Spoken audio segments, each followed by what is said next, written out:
semesters into seminary, I noticed that professors liked to give us lists of books that they thought we should read. This was funny, because they had already given us lists of books. The only difference was one was printed on a syllabus and we had to read them, and the others were fun books that we might want to read if we ever found time. I made note of these books, but the list began to add up, and as they began to add up, I began to lose track. So, taking the advice of a veteran student, I made an Amazon wish list.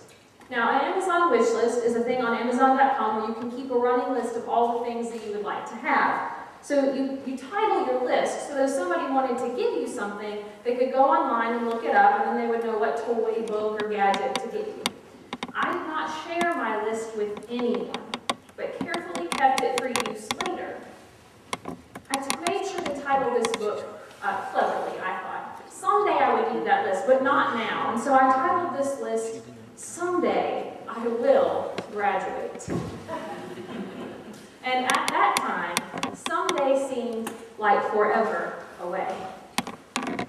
Our text today in Revelation 21, as lovely and hopeful as it is, seems like forever away.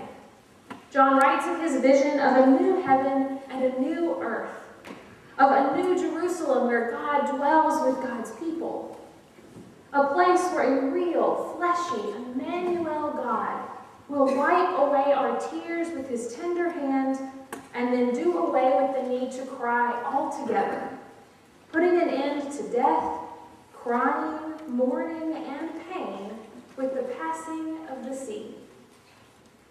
And while this sounds glorious and fills me with hope, the realistic side of me knows that we are a long way from this new and life-giving day.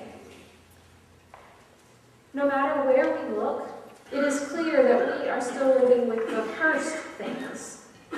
Children witness their parents murdered. Heavy floods cause families to lose everything. School shootings are becoming a common occurrence. And we don't have to turn on the news to be reminded that this holy city is so very far off. Test results send us reeling. The death of a loved one causes us endless grief. Treasured relationships let us down. Shut doors cause us to second-guess our call. We look to Revelation 21 with hope.